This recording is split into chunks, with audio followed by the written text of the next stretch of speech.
Programa Gestão dessa semana, entrevista do presidente do Sincovat, Rui Malman, no qual nós vamos falar um pouco sobre imposto de renda de 2016. O programa vai ao ar nessa quinta-feira, com reprise no sábado e na segunda. Conto com vocês.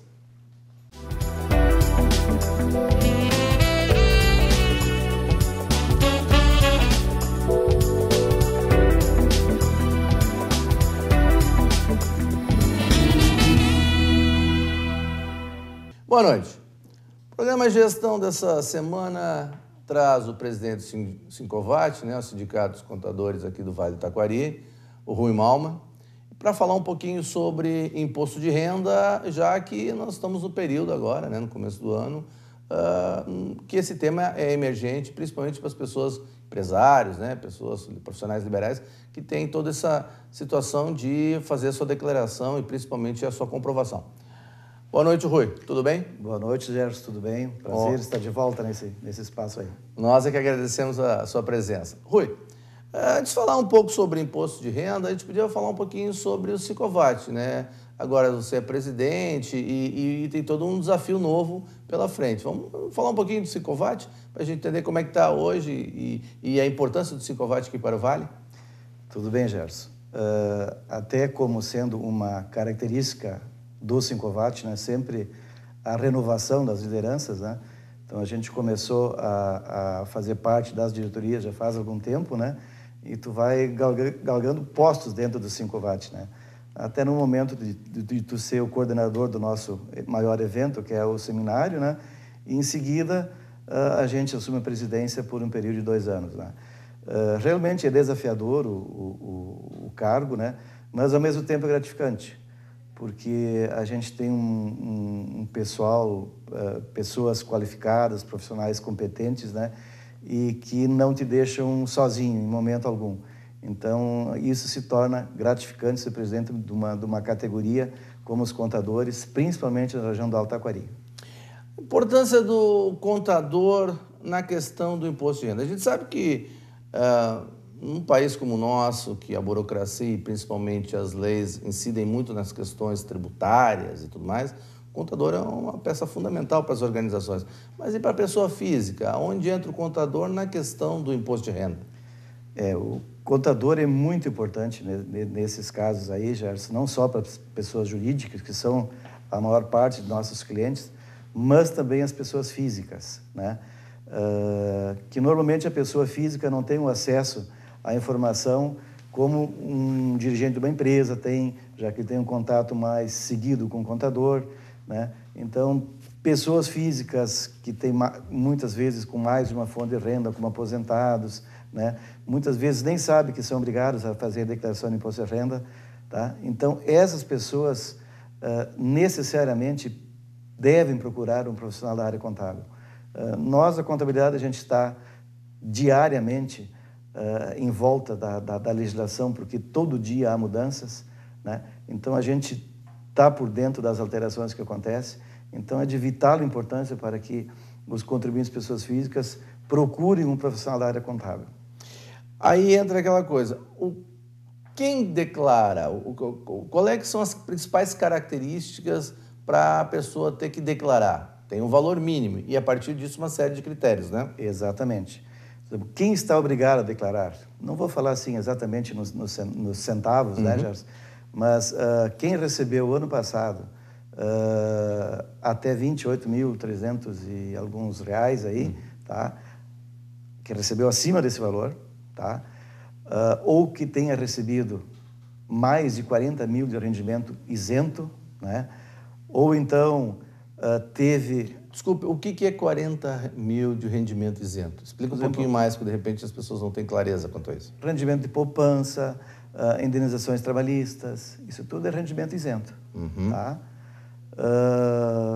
Ou na área rural, quem teve um faturamento acima de 140 mil, 142, uns valores aproximados, também tem que fazer declaração. Ou teve ganho de capital, aí reside um detalhe muito importante, que hoje em dia quase todo mundo vende imóveis ou vende terrenos, enfim. Então, essas pessoas também, se venderam um imóvel e teve ganho de capital, elas são obrigadas a declarar, independente se tiver um renda tributável ou não. Até porque tem que dar baixa, né? Se tu tem um imóvel, deve estar registrado no imposto. Exatamente.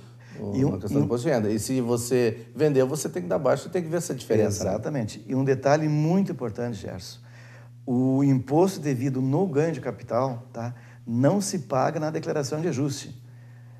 A gente paga até o mês seguinte da transação. Se você vendeu um imóvel esse mês de fevereiro e teve ganho de capital, 15% sobre esse ganho de capital representa o imposto. E ele tem que ser pago até março do mês seguinte. O que significa esse ganho de capital? Vamos dar um exemplo, né? Até para as pessoas entenderem. Isso. Se o imóvel no registrado no imposto de renda é 100 mil e porventura ele vendeu por 200, essa diferença de 100 mil ele tem que pagar os 15? 15%, exatamente. Hoje, como não tem mais a correção monetária aqui no Brasil, tá? A gente não corrige os bens ficam com valores históricos na declaração, tá? Cada ano a Receita nos dá um percentual de desconto do ganho. Então, mais ou menos entre 4% e 5% tu consegue descontar. Então, não é uma matemática pura e simples, de 200 menos 100 é 100, eu vou pagar 15 mil de imposto. Então, depende a data da aquisição desse imóvel também, para ela calcular o percentual de desconto. E aí, obviamente, precisa de alguém que possa auxiliar, que é o contador. Exatamente. Porque em não declarando isso, mais à frente vai dar problema. Exatamente. Como hoje são diversas as obrigações que as empresas são obrigadas a fornecer à Receita Federal, como a de imóvel é uma declaração que as construtoras imobiliárias têm que fazer, informando a Receita Federal quem comprou, quem vendeu, o valor da comissão. Os registros de imóveis também têm que informar para a Receita Federal, os cartórios têm que informar para a Receita Federal. Então, a Receita Federal, na verdade, sabe tudo. A malha fiscal, existe a malha fiscal porque a Receita tem informação. Por isso que as declarações, de vez em quando, caem na malha fiscal. Ela tem informação e a informação que o contribuinte apresenta para ela diverge da informação que ela tem. Isso é importante as pessoas saberem, porque muitas vezes se fala mais do processo da declaração do que esses meandros, essas características pontuais que tem. Exatamente. As empresas de saúde também têm que fazer uma declaração até o dia 29 de fevereiro ou 28, né, até o final de fevereiro, informando para quem ela prestou serviço. Então, tudo são informações que a Receita cruza. E a partir desse ano também, uma alteração importante é que todo profissional liberal, né, ou toda pessoa que recebeu renda de pessoa física, ela obrigatoriamente tem que colocar o CPF. Entende? É justamente para a Receita ter as duas informações. Né? Até o ano passado, quando se lançava um valor acima de 10 mil, 10, 12, 15 mil, de um serviço de saúde, um médico, dentista, normalmente a Receita solicitava a cópia do documento para ver se era verídico ou não. Então, a partir desse ano, eu acredito que isso vai facilitar muito, né? Porque a Receita vai ter as duas informações dos dois lados. Se o contribuinte lançar que ele gastou com o médico 10 mil, com certeza o médico vai ter que ter lançado na sua declaração que para aquele contribuinte prestou o mesmo serviço. Então, isso é sistema, não são pessoas que cruzam, né? Então, tu veja a facilidade que a Receita vai ter. Bem, esse primeiro bloco abordamos um pouco a questão do imposto de renda e vamos, no segundo bloco, falar mais das características, né? O que é, como se declara, quais são os principais acertos, quais são os principais problemas que surgem na declaração. Vamos para o nosso intervalo.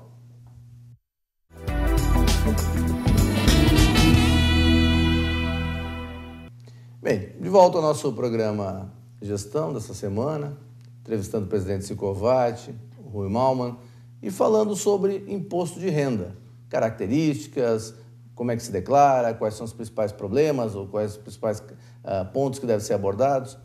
Rui, 2016, algumas características mudaram, além da questão do novo patamar de valores? Tem alguma coisa mais específica que tu pode falar para a gente?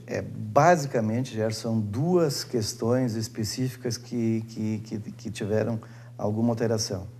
Uma falei antes, né, que é sobre os profissionais liberais, médicos, dentistas, advogados.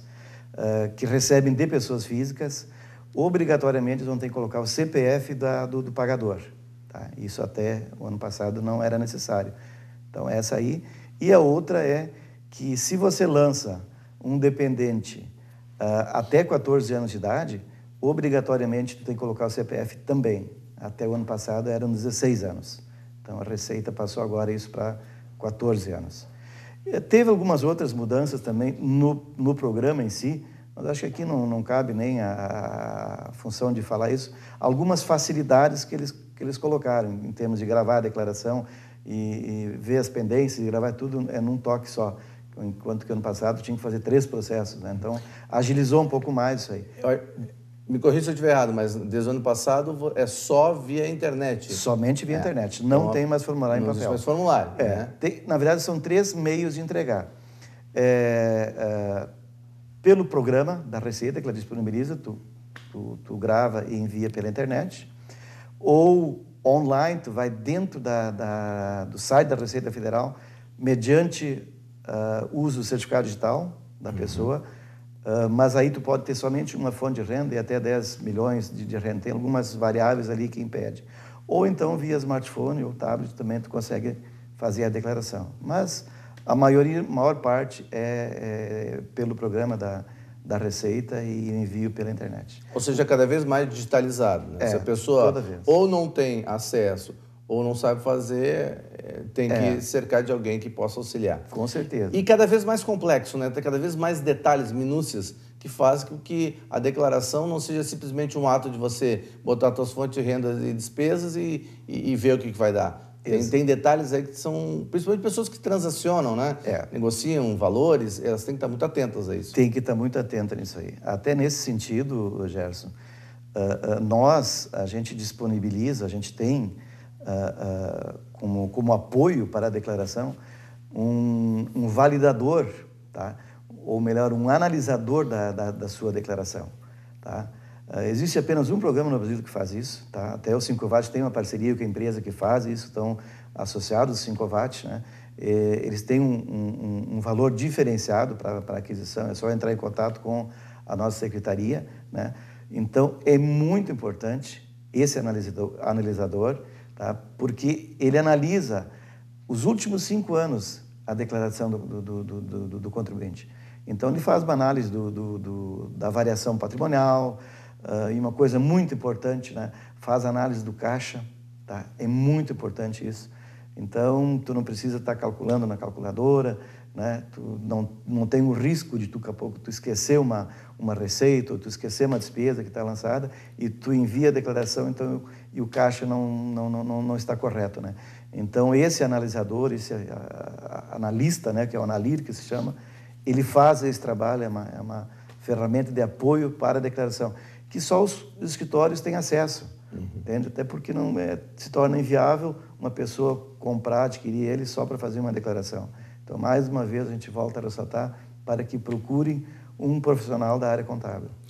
Mas apesar de todos esses cercos e todo esse material, todo esse auxílio digital, incorrem erros, né? Quais são os erros mais comuns assim que as pessoas acabam declarando ou quais os problemas mais comuns que se detecta ao se fazer um imposto de renda?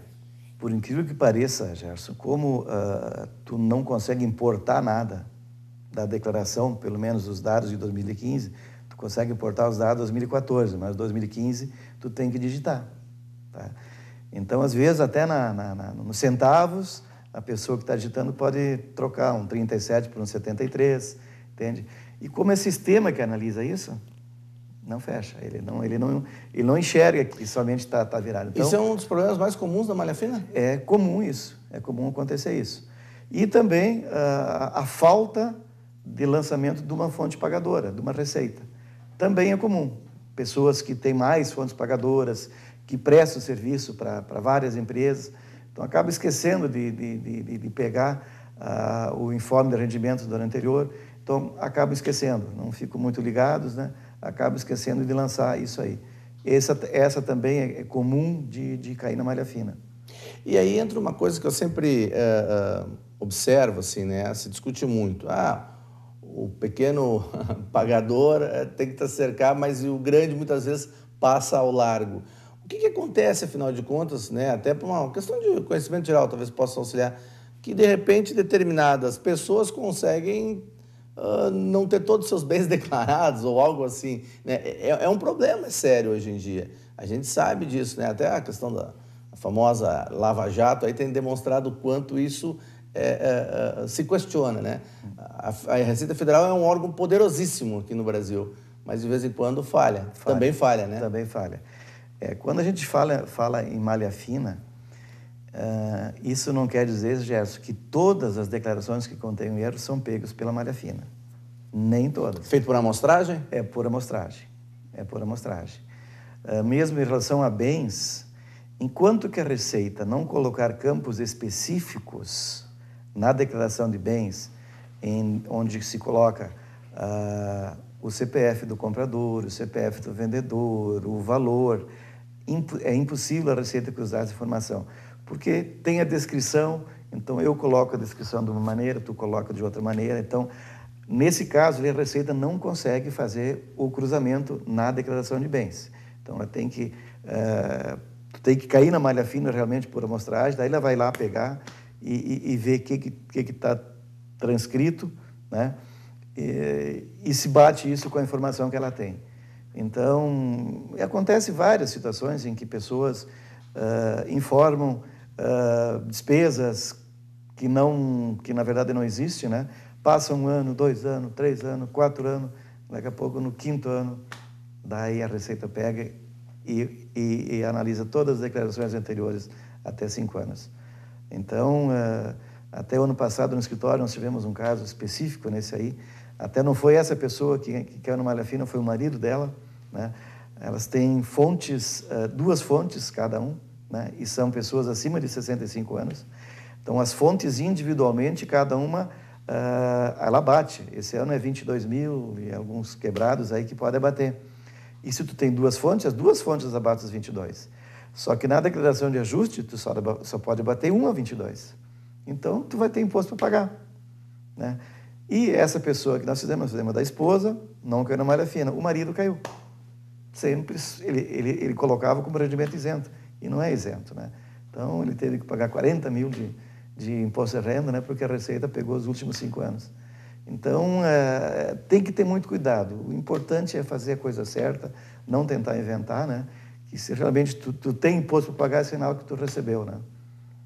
Mas, evidentemente que teria, ao nosso ver, né, poderia se mudar muita coisa, né, Gerson? Em função de aposentadoria, ao meu ver, a aposentadoria não poderia ser rendimento tributável, né? Jamais poderia ser. Então, a gente percebe que tem muita injustiça. Pessoas que estão aposentadas ganham R$ 1.500 de aposentadoria, não conseguem sobreviver com esse valor, tem que ter outro emprego, ganham esse valor também, aí a soma dos dois gera uma renda de 3 mil por mês, aí quando vão fazer declaração de ajuste tem que pagar 1.500, 2.000 de imposto de renda. E isso dói, né? É uma coisa que, ao meu ver, não deveria existir.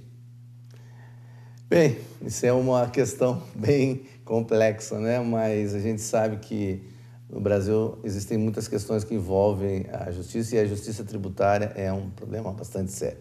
Bem, vamos para o nosso intervalo e depois a gente volta para falar um pouco mais sobre alguns detalhes envolvendo aí a questão da educação, da saúde, famílias, casais separados, até para a gente entender um pouco mais como é que funciona toda essa dinâmica da declaração do imposto de renda.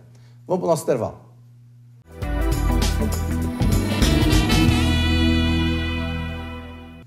No nosso terceiro e último bloco, no programa Gestão dessa semana, trouxemos, para conversar um pouco sobre o imposto de renda, o presidente Sicovat, o Rui Malman.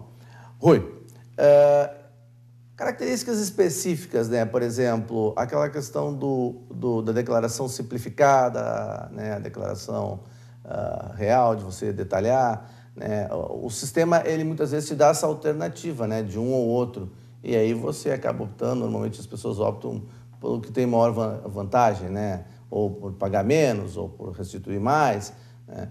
Quando é que realmente é válido fazer isso, ou a gente tem que ficar um pé atrás? Às vezes, se tem uma restrição maior, esmola demais, o santo desconfia? Não, é bem válido, tanto que essa opção, Gerson, o próprio programa da Receita Federal disponibiliza isso. À medida que tu vai fazendo a declaração, ele coloca o valor do imposto no modelo simplificado, tá? E pelo modelo completo. Então, tu pode optar ali sem problema nenhum. Mas já que nós falamos simplificado e completo, o que é um, o que é outro, né? No simplificado, tu pode abater até 20%, tá? Do teu rendimento, tá? Limitado a 22 mil, uns quebrado, despesas sem comprovação, tá? Sem comprovação, não precisa comprovar nada. E o modelo completo, aí tu coloca todas as despesas, né? Então, se tu tem mais despesa que 20% do teu rendimento, questão de matemática, tu vai ter que fazer pelo modelo completo, né? E aí entra alguns itens, né? Principalmente saúde e educação. O que vai de saúde e o que vai de educação, no final das contas? Saúde, ela não tem limite, Gerson. Não tem limite de dedução. O que tu gastou de saúde, médico, dentista, tu pode lançar todas elas ali. Hospital também, essas coisas? Hospital também. Cirurgia, né? Cirurgia, tu pode lançar. Aí tu identifica o profissional, a entidade que fez, né? Os não planos tem de saúde também, né? Planos de saúde, isso não tem limite. Educação, por incrível que pareça, no nosso Brasil tem limite. Em torno de 3.500, tu pode abater de educação por dependente. Mas o que, especificamente? Colégio. Graduação? Pode. Colégio também? Isso. Livros? Livros não. Livros não. Então... É só mensalidade, especificamente, isso, né? Exatamente. Mas tu pode abater também a parte de necessidade da empregada doméstica, né? Limitada a 1.100 e poucos reais também pode abater. Né? É muito poucas deduções que tu consegue eu ia fazer. dizer, quais são? A saúde, educação, questão de empregada doméstica, existem outras? E dependente. Basicamente são essas deduções que pode fazer. Então, não são muitas coisas. Aluguel, muita gente bota aluguel. Aluguel também não é dedutível. Não é dedutível. Não é dedutível. Mas, ao mesmo tempo, para a pessoa que recebe aluguel, é rendimento tributável, ela tem que declarar e pagar sobre isso. Né? Então, tem muitas injustiças. Se a gente quisesse, Gerson, nós poderíamos ficar falando 2 dias sobre somente imposto de renda de pessoa física, de tão complexo que é. Né? E muitas vezes as pessoas vêm ao escritório, né? E a gente se depara de uma situação também que tu nunca viu, né? Então, tu tem que estudar também, né? Eu sempre digo, quanto mais complexo, mais fácil de você achar brechas. Isso é um perfil. Isso é outra coisa também. Exatamente. Então, fogo. É muito melindroso a coisa, assim como toda a nossa legislação tributária, né? Tu sempre está inseguro, tu nunca tem certeza se tu está fazendo certo ou não.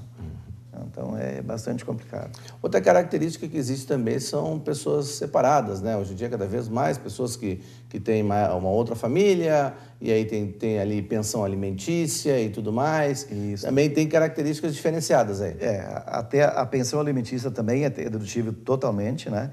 Mas aí tem que se cuidar. Se essa pensão alimentícia passar dos 28 mil, a pessoa que recebeu, o dependente que recebeu, tem que declarar também. Né? Então, são detalhes. E também a questão de declaração em conjunto ou não. Né? Quando os dois têm renda, dificilmente vale a pena fazer a declaração em conjunto, porque tu muda de faixa. Né? Então, o ideal é o marido fazer a sua declaração e a esposa fazer a sua. Os bens todos ficam na declaração do marido, na cabeça do casal. A esposa somente lança a renda dela. Ainda é assim? Ainda é assim. Interessante. E aí, tu depois, na declaração do marido, tu junta as duas declarações em termos de rendimento, né? Então, a análise do caixa é feita na declaração do marido. Né? E aí entra toda uma questão agora, que a gente sabe, a questão das restituições ou então os pagamentos. Como é que funciona isso? A restituição, normalmente, você espera, né, se está tudo ok, né, ou receber a questão que envolve você ir lá, ou você depósito em conta, o que for. E a questão dos pagamentos, né, da necessidade de você pagar completar, né, completar. o que você está faltando. Né? Porque tu está fazendo um ajuste anual da tua declaração. Né? Então, tu pode parcelar isso até em 8 vezes, né? Ou primeiro pagamento é em abril, pode pagar à vista, né? E as parcelas, a partir da segunda, a segunda é 1%, e a partir da terceira é 1% mais a variação da taxa da Selic.